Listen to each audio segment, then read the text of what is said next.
sommes le 1er avril 2021, il est 8h30, 9h37, il fait 16 degrés Celsius et nous sommes à Saint-Amarin.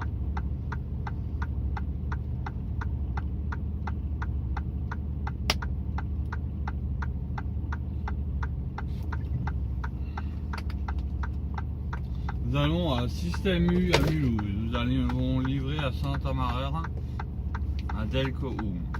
Nous allons maintenant charger à Système U à Mulhouse.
Mouche.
sur la bande FM, ou ce qui se passait dans les années 90-2000 sur la bande FM la nuit, où des adolescents faisaient des plaisanteries extrêmement choquantes. Regardez ce qui se passait sur Carbone 14, où on fait semblant de faire l'amour en direct. C'est de la provocation qui est sans commune mesure avec ce qu'on a rencontré auparavant. Mais justement, les radios libres, moment essentiel, 1980, une vraie libération, et un mot apparaît, hein, c'est ce mot trash, quelque chose qui n'existait pas, Carbone 14. Une émission sentie, une émission d'enfer, une émission laide, une émission pleine de haine, une émission pleine d'amour, non, une émission pleine de stupeur. Encore, comme ça, oui,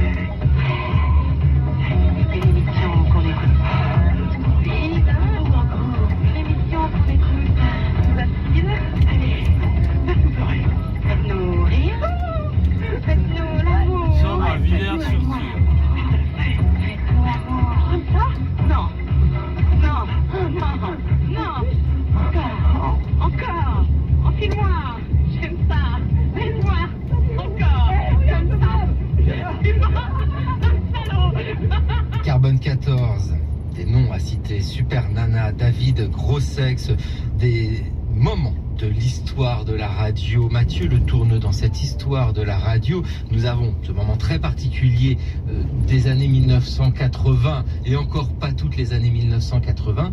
L'histoire du rire à la radio est aussi l'histoire du regard porté par le pouvoir sur la radio. Longtemps, l'ORTF, une certaine liberté, et puis très vite, par d'autres moyens, je ne peux pas parler de censure, mais enfin un contrôle. Oui, absolument. Il y a ce contrôle, et puis il y a cette libération de la FM, mais une libération qui se fait en deux temps, qui est très connue. Hein. C'est quelque chose de très connu, mais on peut le rappeler quand même très vite. C'est un premier moment qui est un moment de liberté qui est conçu comme une liberté associative et politique. C'est-à-dire c'est la possibilité de donner la voix à des personnes qui ne sont pas représentées dans les médias. Et puis très vite, quelques années à peine, la logique de niche de la radio va viser une dynamique commerciale et va chercher à se vendre par la provocation et par une provocation professionnalisée. Et en fait, il se passe à la radio, dans les radios libres, dans les années 80, la même chose que ce qui s'est passé, par exemple, dans la presse de bande dessinée, du glissement des petits journaux contre-culturels aux grands journaux Fluide Glacial, Métal Hurlant, etc. C'est-à-dire que ça conserve un esprit libertaire, un esprit provocateur et un esprit qui a quelque chose de contre-culturel dans les radios FM, mais le glissement de la radio libre à la radio FM commerciale est quand même une commercialisation de cet esprit. Néanmoins, moi j'insiste vraiment, je pense qu'on sous-estime l'incroyable révolution de la parole, de la relation aux individus, et puis d'un discours de jeunesse. D'un discours de jeunesse qui passe en effet par des présentateurs DJ comiques qui font des plaisanteries nulles, qu'on fait entre copains. C'est vraiment d'un seul coup, ça devient des bêtises entre copains. On a entendu Carbone 14. C'est long, c'est bête, c'est too much, comme on dit, mais en même temps, faut le faire. Faut le faire à l'époque, c'est inouï à l'époque de faire ça. Oui, il y a un côté un peu bohème, et là je m'amuse avec cet anachronisme. Jean-Didier Wagner, vous connaissez très bien cette bohème du 19e siècle, et nous parlons de la radiodiffusion. Y a-t-il un esprit particulier à la radio? Vous savez, cette idée que il y a une liberté complète et les limites sont à pousser sans cesse. Oui, c'est évident, mais je déclinerai le problème d'une autre manière. Par exemple, pour les radios, les petits journaux satiriques ont explosé, je dirais, sous le Second Empire, de façon, je dirais, énorme. Mais qu'est-ce qui permettait? Il permettait souvent à des écrivains qui venaient de mondes qui n'étaient pas destinés à rejoindre le champ littéraire à exister. Et en même temps, les radios libres ont servi aussi à ça. C'est-à-dire, tout d'un coup, des gens ont eu la possibilité de jouer, de raconter des histoires, de chanter, et ensuite de pouvoir accéder vraiment à la destin qu'ils voulaient. Et ça, là, les radios libres ont fonctionné exactement comme les petits journaux. C'est-à-dire, c'est une sorte de performatif. puisque je chante dans cette radio-là, je peux me dire chanteur. Et la bohème, c'est toujours une question qui est celle de avoir un état au 19e. C'est-à-dire, les journalistes n'ont pas d'état parce qu'il n'y a pas encore de profession de journalisme. Donc, devenir écrivain à travers le journal, vous voyez. C'est comme ça que je poserai le problème. Au niveau, bien sûr, de la bohème et du folklore de la bohème, il y a des choses, bien évidemment, je dirais pour les plus anciens, jusqu'à Jean-Yann à peu près. C'est vrai qu'on retrouve beaucoup le même humour, tout simplement parce qu'ils ont lu les mêmes journaux à un certain moment. Hein. Oui. Je crois que la chose est très simple. Comme ma génération a appris à rire avec Pilote. Tout simplement, mais effectivement, hein, c'est un rire que l'on se construit et que l'on fabrique en échangeant sans cesse avec toujours cette question. Nous sommes sur France Culture, nous parlons du rire à la radio et quelle que soit la radio, mais sur France Culture, parfois il se passe des choses dans les matins. Les gens ont envie de découvrir ces esthétiques de référence, ces grands moments de plaisir. Et c'est pas parce qu'on est désargenté qu'on n'a pas le droit au plaisir. Donc finalement, c'est un acte de foi dans la vie, tout simplement. Donc aujourd'hui, vous me dégoûtez. Ah, les voilà revenus. Vous savez, Marc Lambron, il y a 38 000 communes. Vous des choses pareilles, vous me dégoûtez. Il y a 38 000 communes en France. Comme on disait en 68, c'est la seconde, là. Je suis Jean-Jacques Poli de la revue Nancy 14. J'ai présenté mon film 4 années de suite au Festival du film d'action sans jamais recevoir ne serait-ce qu'une réponse. Vous me dégoûtez, monsieur Lebrun. Lâchez tout. Bon, dites-moi. Qui êtes-vous? Ben justement, c'est la question qu'on peut vous poser, monsieur. Qui êtes-vous Nous l'avons démontré dans notre film. Mais qu'est-ce que c'est, ce film? Notre film, c'est un film qui montre la vérité du pouvoir de Kalipancha. Résistez à la seconde venue. Vous êtes un ignorant. Inventeur des X-Files, c'est le seul feuilleton visible aujourd'hui sur la télé Vous n'avez planétaire. qu'un mot à la bouche, X-Files. Diffusé, La création du millénium remonte à diffusé, 1666. millénium. C'est l'œuvre d'un séminariste. Parlez donc de monsieur Joachim Lefranc à ce monsieur Carter et vous verrez qui est l'usurpateur. Il n'y a pas d'usurpateur, monsieur, l'apocalypse, c'est à tout le monde. Vous êtes un millénariste, petit bourgeois. Je compisse. Petit bourgeois, c'est vous qui parlez de petit bourgeois. Notre film, nous l'avons fait sans subvention, sans argent sale. Oui, l'art est mort et Godard est mort avec. Oui, on connaît, oui, oui. Diffusé, millénium. Diffusé, millénium. Diffusé, millénium. Jean Lebrun dans Culture Matin, le 1er avril 1998. Dites-nous Mathieu Le Tourneux, il y a une place pour France Culture dans l'empire du rire et le rire à la radio. Oui, il y a des papous qui traînent par ici et par là. Bien sûr, les papous dans la tête ont joué un rôle capital et ont imposé à la radio un rire littéraire, un rire oulipien qui a été une marque de fabrique de France Culture pendant des années.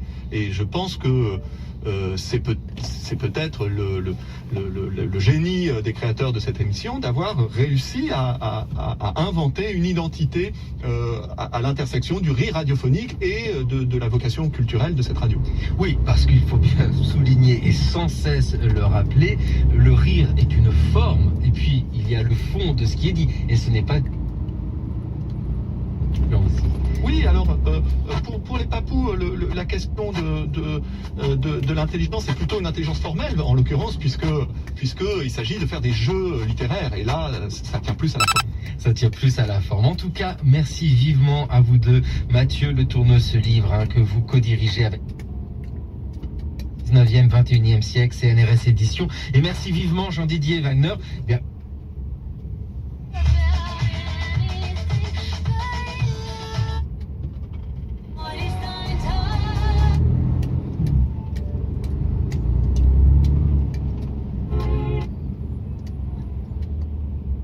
avec son journal de l'histoire.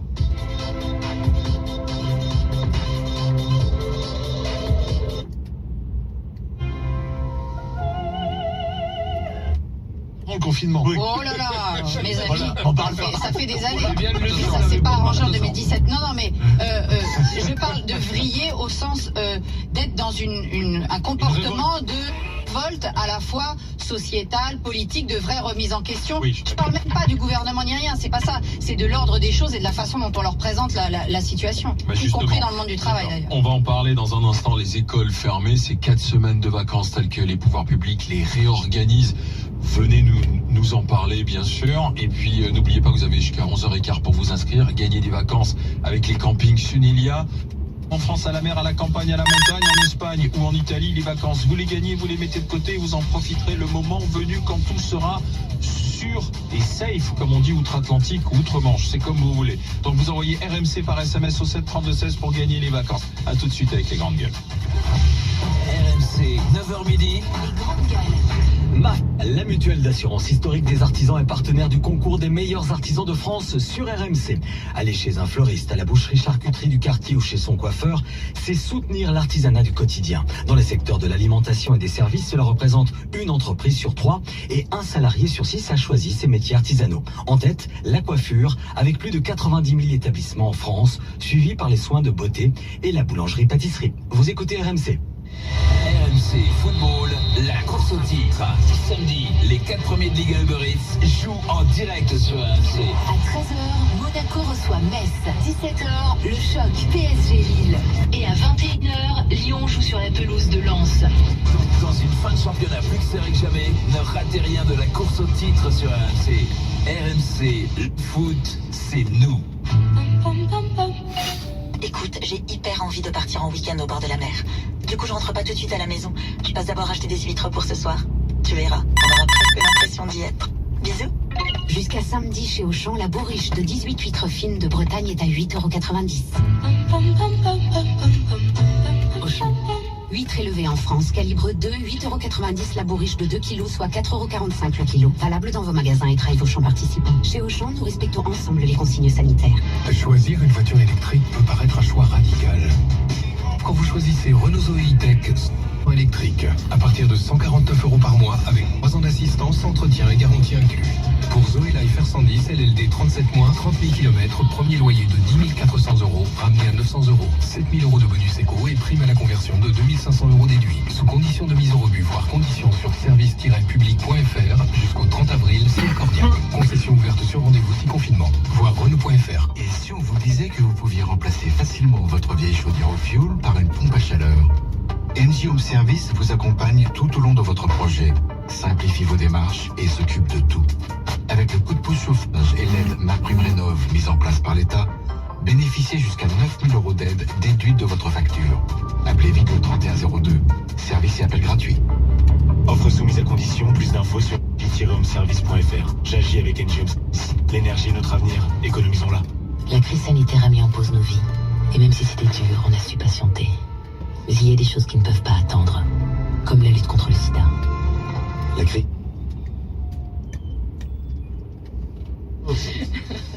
J'arrive pas à fermer les yeux et mettre sur une jambe. Oui, ça c'est des trucs qu'on peut toujours faire. Même en... On leur a habitué à ne plus avoir.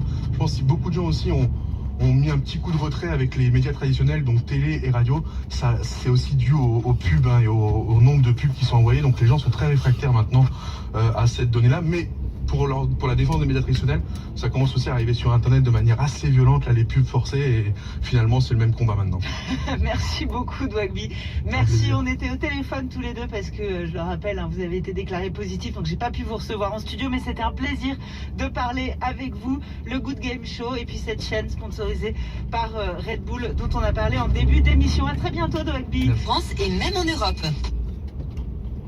Et ce matin, de la blanquette au kebab, eh bien, on s'intéresse à toutes ces influences culinaires qui plaisent. Nous recevons ce matin l'historien Florent Kellier et le chef Thierry Marx. N'hésitez pas à nous appeler au 01 45 24 7000.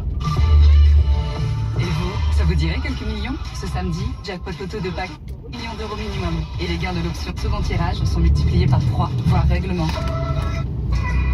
FDJ, joue Kixé comporte des risques. Appelez le 09 74 75 13 13. Appel non surtaxé. Après des mois de silence, C'est des guitares qui n'ont pas servi depuis longtemps. Francis Cabrel remonte sur scène. Ça fait tout drôle en fait. Avec France Bleu.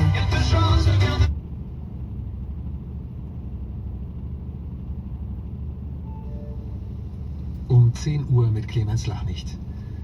Die deutsche Polizeigewerkschaft rechnet an Ostern mit zahlreichen gefährlichen Polizeieinsätzen.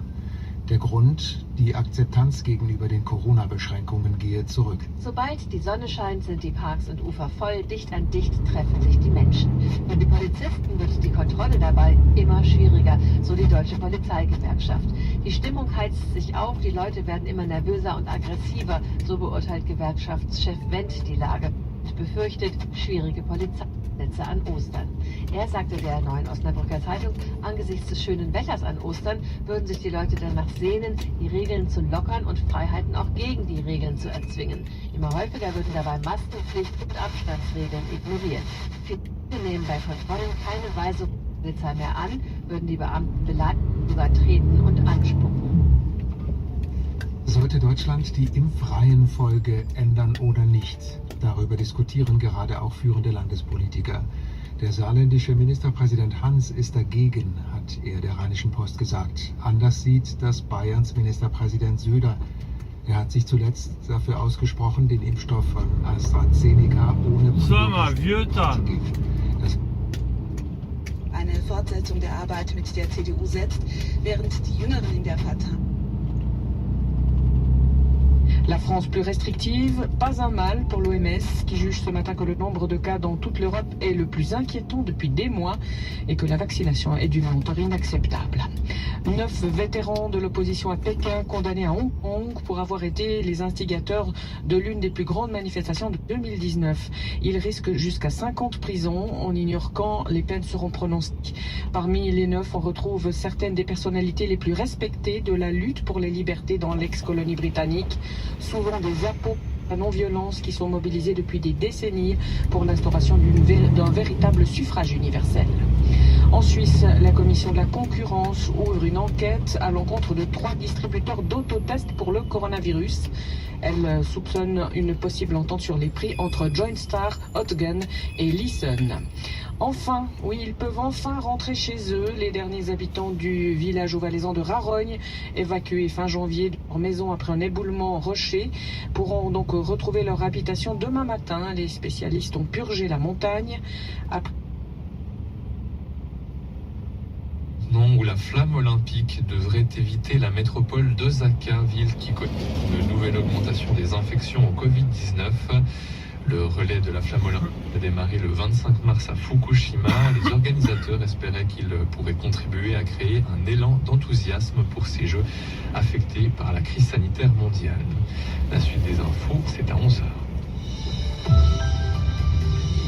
Tout de suite un coup d'œil sur le ciel de ce...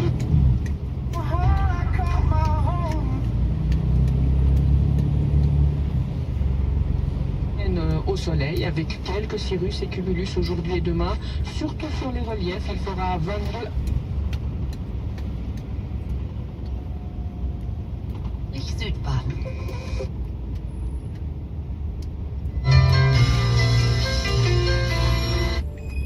Trouvez l'actualité sur rtsinfo.ch. Infotrafic RTS. Quelle que soit votre direction, la prudence est toujours de mise sur l'A12 Vevey-Berne en raison de la présence d'animaux entre Matran et Fribourg-Sud.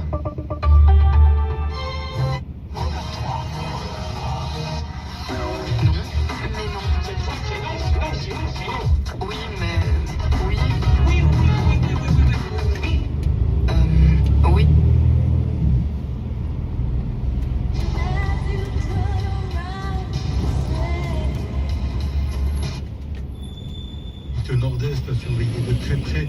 Le 4, Rajkumar en être gain de forme. Le 6, Astor. Contracté à son nom, heureusement, les banques ont joué le jeu et l'ont défiché à la Banque de France. Résultat, il va pouvoir faire des crédits à nouveau lui-même. Merci CTLM, merci Société Générale, merci Crédit Agricole. Ça y est, vous lui avez sauvé la vie. Attention, le gros dossier sur RTL démarre dans quelques instants en direct. Tenez-vous prêts, attendez-vous. Un pâtessif, à tout de suite. Leclerc. Moi, j'adore le 1er avril. Non mais t'as quel âge? Mais pourquoi? Les poissons d'avril, tout ça, t'aimes pas? Si, mais chez Leclerc, je préfère les poissons tout court. Tiens, regarde, du 30 mars au 3 avril, le pavé de saumon Les Chemins de la Qualité de 200 grammes élevé en Norvège est à 1,89 €. 9,95 € le kilo? Ouais, et ça, c'est pas une blague. Tout ce qui compte pour vous existe à prix Leclerc.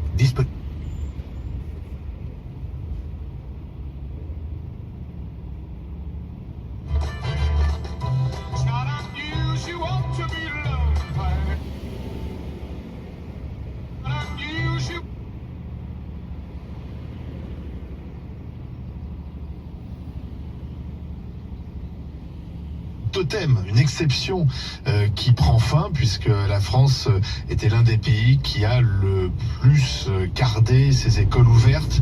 Là, c'est terminé. Fermeture des crèches, écoles, collèges et lycées pendant 3 à 4 semaines. Donc fini les zones A, B, C. Tout le monde logé à la même enseigne. Dans les fêtes, les élèves vont suivre après le week-end de Pâques, donc à partir de mardi, des cours à distance. Là, c'est pour tous les élèves. Bon courage pour les élèves de maternelle. Après, c'est court, hein, c'est sur 4 jours. Il y a mercredi en plus. Bon. Et ensuite, il y a 2 semaines de vacances imposées pour tout le monde. Les mêmes dates à partir du 12 avril pour toutes les zones. Rentrée le 26 avril en physique pour ceux qui sont dans les écoles maternelles, écoles primaires, et en distanciel pour les collèges et lycées. Retour pour tout le monde en classe le 3 mai. Voilà, une solution de raison, a dit Jean-Michel Blanquer ce matin chez nos confrères d'RTL. Une petite parenthèse dans cette année scolaire. Avec tout ce que nous avons fait, l'élève français aura eu l'année scolaire la moins anormale possible au monde. Alors, finalement, c'est pas si grave. Stéphane est enseignant. Il nous appelle de Normandie, de Seine-Maritime. Il veut nous raconter son expérience et comment il réagit. Bonjour Stéphane. Oui, bonjour et merci pour tout. Merci. Je vous en prie. Alors, dites-nous, qu'est-ce que vous pensez de ce calendrier ? Voilà, le calendrier, alors je pense qu'ils ont fait ce qu'ils ont pu. Cependant, moi je suis vraiment très très bouleversé, très concerné par la décision du président hier, parce que j'étais complètement opposé en fait à la fermeture des écoles. Et parce que pour moi, en fait, les enfants doivent venir. Dans l'essentiel du, je pense, des établissements, les conditions sanitaires sont respectées. On fait vraiment respecter les gestes barrières aux élèves. Moi, j'ai des étudiants, j'ai des lycéens, de la seconde à la terminale. J'ai des classes prépa et sincèrement, bon, on a eu très peu de cas, on a de la chance, mais les gestes barrières au sein des établissements sont très respectés. Par contre, ils ne sont pas respectés en dehors, et c'est là où le problème se pose. Voilà, moi j'habite au Havre, donc à la plage c'est grand n'importe quoi, dans les squares c'est n'importe quoi, aux alentours des lycées c'est n'importe quoi. Et moi, j'étais même à proposer, voilà, non pas la fermeture des établissements scolaires, mais l'ouverture pendant les vacances pour que les enfants, au moins, on soit là avec eux. On continue justement cette fameuse continuité scolaire, chère à M. Blanquer, parce qu'en fait, à la maison, je peux vous assurer, c'est très difficile à mettre en œuvre. Et moi, j'ai des grands, j'ai des étudiants, j'ai des lycéens. Et hier, j'étais encore avec des étudiants dans une école d'ingénieurs au Havre qui sont désespérés par la fermeture justement de l'école à nouveau. Enfin voilà, donc moi je pense en tant que parent, en tant que prof responsable, je pense qu'on aurait même dû ouvrir pendant les vacances pour que les enfants viennent à l'école. Et puis là on aurait vraiment bouleversé le calendrier. Et puis écoutez, les vacances, il ne devait pas y en avoir. Enfin, les gens, pour moi, ne doivent pas partir. On doit être là, et voilà. Donc, il devrait même dormir au lycée, Stéphane, peut-être. Mais si, parce que c'est plus safe, apparemment, au lycée. Moi, je vais vous dire, Stéphane, je comprends bien, je ne sais pas où vous êtes en termes de lycée, en Seine-Maritime. Moi, je vais vous parler de mes collègues qui sont en zone urbaine, notamment en région parisienne. Ça n'existe pas, Stéphane, les demi-jauges. Ça n'existe pas, les demi-classes. Ils ont des 35 élèves par classe. Pardon ? Attends, c'est faux ce que tu dis. Non, c'est pas Stéphane. Depuis le mois d'octobre, écoutez, depuis le mois d'octobre, dans mon lycée, je ne vais pas le citer, au centre-ville du Havre, écoutez, dans tous les lycées quasiment du Havre, nous sommes en demi-jauge depuis le mois d'octobre. Et donc voilà, je comprends pas que ça n'a pas été fait. On a eu des réunions avant les vacances d'octobre. Là, avec le nouveau protocole scolaire, les élèves ont encore perdu un présentiel, vous voyez, donc cette demi-jauge ici, on n'est qu'à 15. Eh bien, tant mieux pour vous, Stéphane, mais moi je vous dis qu'en zone, excusez-moi Stéphane, en région parisienne où le virus circule énormément, ce qui n'est peut-être pas votre cas au Havre, mais en région parisienne, moi je peux vous nommer des établissements scolaires, je peux vous donner les noms des profs, je peux vous...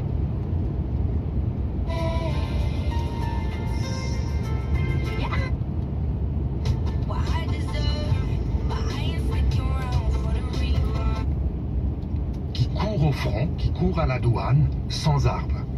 Et ça, on appelle ça l'immunité innée. C'est une immunité cellulaire innée. Et on spécule au fait que chez les enfants, le système immunitaire inné, c'est-à-dire les soldats qui courent au front sans avoir fait les armes, est beaucoup plus performant que celui de chez adultes. Quelque part, c'est comme si les enfants avaient un système de défense aux douanes qui empêcherait, on va dire comme ça, une pénétration plus profonde du virus. Et quand ce virus a un peu dépassé la douane, c'est-à-dire qu'il est dans l'organisme, alors là on a le relais de l'immunité humorale, c'est-à-dire celle qui fait des anticorps, ça veut dire les soldats qui font des armes. Et du coup, est-ce que cette légèreté des symptômes qu'on observe chez les enfants implique aussi moins de charge virale ? Oui. Alors, on a aussi tout vu, selon les études. On a eu des études qui ont montré que les enfants peuvent avoir la même charge virale que les adultes. On a vu aussi que des enfants ont aussi une charge virale moindre. Ce qui semble se profiler, c'est que très probablement, la durée de la charge virale de l'enfant est plus courte. Ça veut dire que des enfants peuvent faire un pic plus haut, un pic plus bas, mais le temps finalement de la charge virale, c'est-à-dire qu'on excrète du virus et qu'on peut contaminer, serait plus courte. Et là, c'est probablement aussi par ce facteur du système immunitaire inné, c'est-à-dire ces soldats qui sont au front, qui en fait arrivent à neutraliser le virus plus rapidement que les adultes. Alors tout ça, ça nous amène à la question de la transmission. Il y a eu cette première vague, on a beaucoup dit que les enfants ne transmettaient pas la maladie, qu'ils n'étaient que très peu vecteurs finalement. Vous dites que c'est toujours le cas, dans le fond, une année après, on réalise que ça n'a pas vraiment changé. Absolument. Peut-être qu'il faut préciser que jusqu'à peu de temps, on disait les enfants de moins de 12 ans, on les a moins testés. Donc là, peut-être on a aussi ce qu'on appelle un biais de perception. Si on ne teste pas, on ne le sait pas. Il y a des études, et maintenant on a aussi élargi quand même le testing, si j'ose dire, chez les enfants. Et ce qu'on voit, c'est que tout de même, alors plus on cherche, plus on trouve. Mais si on regarde en proportion, on a toujours l'évidence que la proportion des enfants qui sont positifs est moindre par rapport à l'adulte. Mais peut-être justement parce qu'il y a cette question que leur durée de transmission, de discrétion,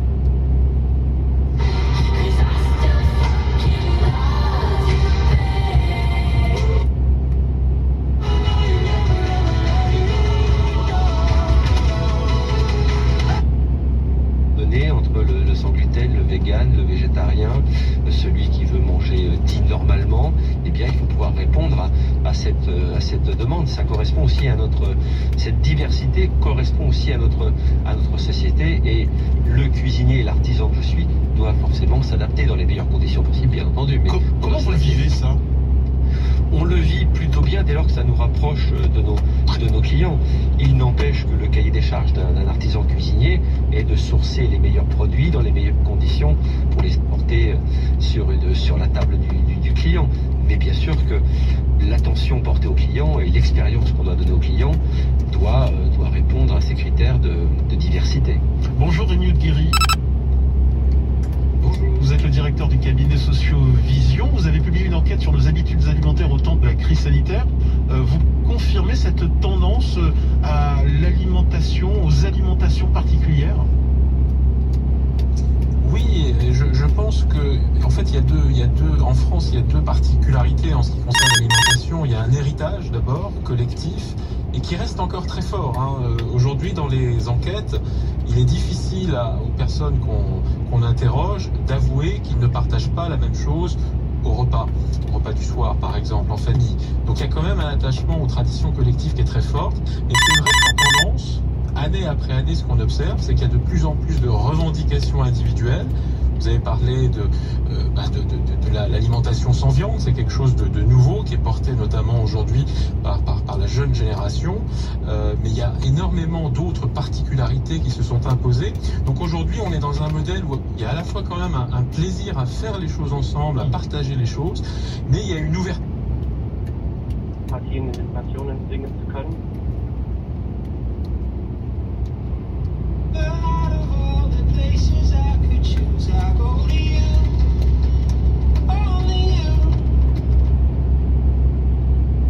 Wenn mir jemand jetzt sagen würde, du darfst nur die Partizipation bringen, wäre auch das Schlimmste. 10 Jahre lang haben Sie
regarder, ou peut-être un poissonnier. Ouais, alors il y a un poissonnier, d'accord, d'ailleurs qu'on retrouve dans le Goemio, les escapades gourmandes d'Alsace-Lorraine, on en parlera tout à l'heure à 10h30.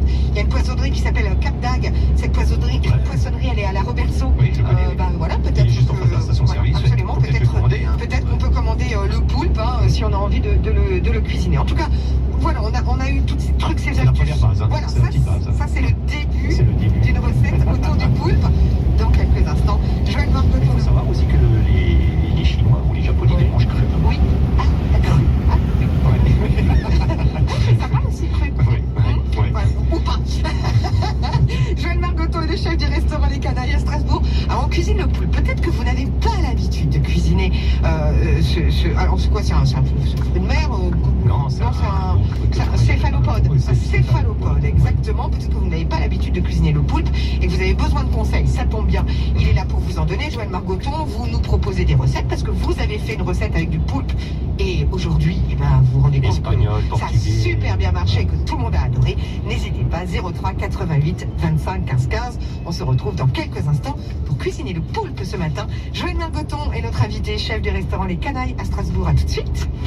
10h-11h, on cuisine ensemble. Isabelle Chalaï. 03 88 25 15 15. Le poulpe est à l'honneur ce matin. On cuisine avec vous vos recettes au 03 88 25 15 15. Une pause musicale en compagnie du chanteur Renaud et un de ses titres phares, Les Bobos, sur France Bleu Alsace. On les appelle bourgeois bohèmes ou bien bobos pour les intimes. Dans les chansons de Vincent Delerme, on les retrouve à chaque rime. Ils sont une nouvelle classe, après les bourges et les prolos. Pas loin des beaufs, ouais, tout plus classe. Mais vous en dressez le tableau, sont un peu artistes, c'est déjà ça. Leur passion, c'est leur boulot. Dans l'informatique, les médias sont fiers de payer beaucoup d'impôts. Les bobos, les bobos, les bobos, les bobos. Ils vivent dans les beaux quartiers ou en banlieue, mais dans un loft. Atelier d'artistes branchés, bien pour tendance de la fauche. Ont des enfants bien élevés, qui ont lu le petit prince à 6 ans, qui vont dans des écoles privées, qui les traquent. Je me comprends, ils fument un joint de temps en temps, font leurs courses dans les marchés bio, roulent comme 4x4, mais le plus souvent préfèrent se déplacer à vélo. Les bobos, les bobos, les bobos, les bobos. Ils jouent le bec ou Fidjan, les Arocs et Télérama. Leur ligne de chevet, c'est Suran, près du catalogue Ikea. Ils aiment les restos japonais et le cinéma coréen. Passent leurs vacances au Cap Ferré, la Côte d'Azur, franchement ça craint. Ils regardent surtout Arte, Canal+, c'est pour les blaireaux, sauf pour les matchs PSG et de temps en temps un petit porno. Les bobos, les bobos, les bobos, les bobos. Ils écoutent sur leur chaîne IFI, France Info, toute la journée, Alain Bachung, François Hardy, et forcément Gérard Mancé. Ils aiment des proches sans même savoir que des proches les détester. Bedos et Jean-Marie Ligard, même s'ils ont honte de l'avouer, ils aiment Jacques Lang et Sarkozy, les votent toujours écolo. Ils adorent le maire de Paris, Ardisson et son pote Marco. Les bobos, ça, les bobos, les bobos, ça, les bobos. La femme se fringue chez Diesel, lui c'est Armani ou Kenzo. Pour leur cachemire, toujours nickel, ça dit des Voltaire, je dis bravo. Ils fréquentent beaucoup les musées, les galeries d'art, les vieux bistrots, boivent de la manzana glacée, en écoutant Manu Chao. Ma plume est un peu assassine pour ces gens que je n'aime pas trop. Par certains côtés, j'imagine que je fais aussi partie du lot. Les bobos, les bobos, les bobos, les bobos. Les bobos, Lisa. Les bobos. Ah bon, mais où ça? Les bobos. Ah d'accord, mais Lisa. Les bobos. Les bobos.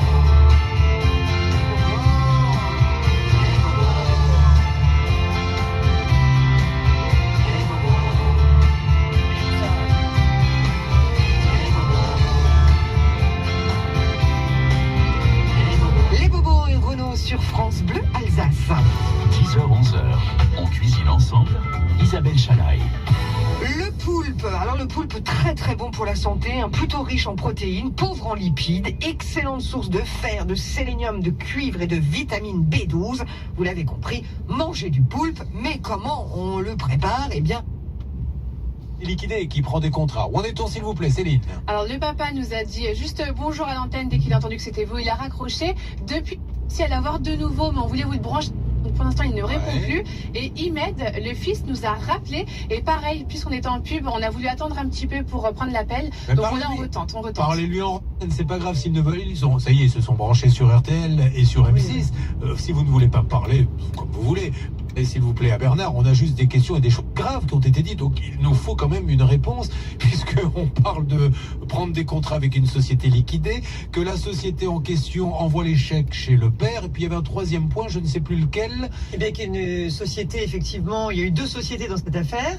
Et enfin, l'assurance décennale qui n'est pas à la bonne date. Juste une petite assurance donc, décennale il n'était pas assuré en fait. Qui n'existe peut-être pas, donc ça fait beaucoup. C'est pour ça que... C'est faux usage de faux, c'est voilà. pas grave. SMA, merci. Donc vous essayez, vous me faites une petite alerte dès que tout ceci s'est arrangé. Céline, du nouveau? Oui, on peut également tenter d'appeler le couvreur qui est intervenu sur le chantier. Alors il a été mandaté par Imed, qui est donc l'artisan principal dans ce dossier. Lui, il aurait promis un remboursement à l'oral, encore une fois, à Vianney, mais pour l'instant, rien ne vient. Allez, c'est parti. Et puis vous essayez au Sauti. Vous essayez, vous voyez, ça fait maintenant plus de 30 ans que je connais Bernard Sabat, je me mets à parler comme lui. C'est bon ça. Ne plaisantez pas avec ça, Bernard Sabat. Nous réécouterons dans quelques instants votre intervention de tout à l'heure, qui est un chef-d'œuvre de syntaxe et qui est, je dois le dire, Bernard Sabat fait partie des cas d'école pour tous ceux qui vont chez les orthophonistes. Dans les écoles d'orthophonie, on écoute du Bernard Sabat. Il y a d'ailleurs... Alors là, c'est le couvreur. Oui. D'accord.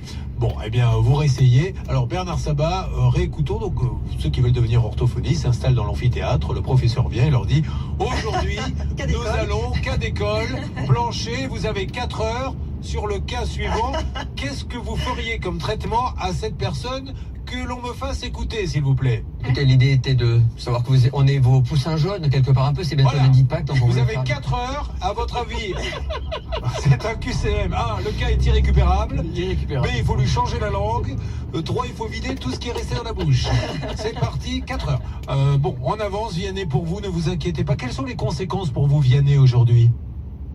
Alors, il y a une partie de ma maison qui ne peut pas être occupée. Il y a des fuites dans le toit, à cause du toit qui n'est pas fini. Allez, des peintures abîmées. Allô, qui est en ligne? Nous avons Saïd, le couvreur, sur le chantier. Bonjour, Saïd. C'était où? Ah, c'était où? Alors, c'est Julien Courbet. Vous m'entendez, Saïd? Oui. Alors, oui. Saïd, écoutez-moi, Julien Courbet, nous sommes en direct sur l'antenne d'RTL. Je suis avec Vianney. Vianney, dites à ce monsieur pourquoi vous êtes sur l'antenne d'RTL et d'M6. Bonjour, Saïd. Je vois que vous nous fixez des rendez-vous que vous ne respectez pas, et ça fait au moins, 6-7 fois. Et donc j'ai fait appel à Julien Courbet et toute son équipe pour m'aider à ce que vous veniez chez moi pour faire le toit. C'est la toiture, vous étiez... Quelle est votre adresse, Vianney? 6 rue Alexandre Dumas. C'est la toiture de la rue Alexandre Dumas. Ok, d'accord. Alors, ok. Bon, moi, montez-moi un échafaudage et je viens terminer le chantier. Parce qu'il n'y a pas d'échafaudage, il n'y a rien qui est en sécurité dans le chantier. Donc montez-moi un échafaudage et je viens finir mon chantier. C'est-à-dire que c'est à lui de monter un échafaudage? Ah non, c'est pas moi. Moi, je suis pas échafaudeur. Mais alors, qui vous a contacté, vous, pour faire ces travaux? Oui, c'est très bien qui m'a contacté. Alors, on est bien d'accord que c'est Imed SMA. Est-ce que vous continuez à être en relation avec lui? Oh, vas-y, oublie mon numéro, oublie mon téléphone. Hein. Pardon? Il a raccroché? Oui. Nous avons affaire à des gentlemen. Nous avons mis la main dans la fourmilière. Alors, ce monsieur, qui est-il d'ailleurs, le monsieur qu'on a eu? C'est Saïd Echaoui? C'est ça, c'est le couvreur, exactement. Julien. Alors, Saïd Echaoui, c'est une grande première parce que c'est la première fois qu'on entend « Montez-moi un échafaudage et je viendrai ». Julien, je suis avec Imed de la société SMA. Il est à l'antenne, il va vous parler. Et il vient, bougez pas. Tu as raccroché? Non, je pensais. Bon, allez-y. alors, dites à Imed la chose suivante. Imed, je dois marquer dans quel... Il a raccroché? Non, il est là. Ah bon, alors Imed, si vous m'entendez, Julien Courbet, merci de nous parler, Imed. Ça sonne chez quelqu'un, là. Qu'est-ce qui se passe, Bernard? Il vient de raccrocher, il m'a parlé, il m'a dit mais moi je suis prêt à parler avec tout le monde. Et puis quand il a entendu votre voix avec le couvreur, il a avec nous alors. Alors, ce que je vous propose, Bernard, c'est parlez-lui hors antenne. Et si à un moment donné vous lui dites monsieur attention, je vais vous connecter sur RTL. Mais là, nous avons donc Imed SMA, nous avons Monder SMA. Et nous avons maintenant Saïd Echaoui qui malheureusement a vite compris de quoi il s'agissait et a raccroché. Vianney, on continue. Merci Vianney, si vous avez d'autres dossiers comme ça à nous refiler, vous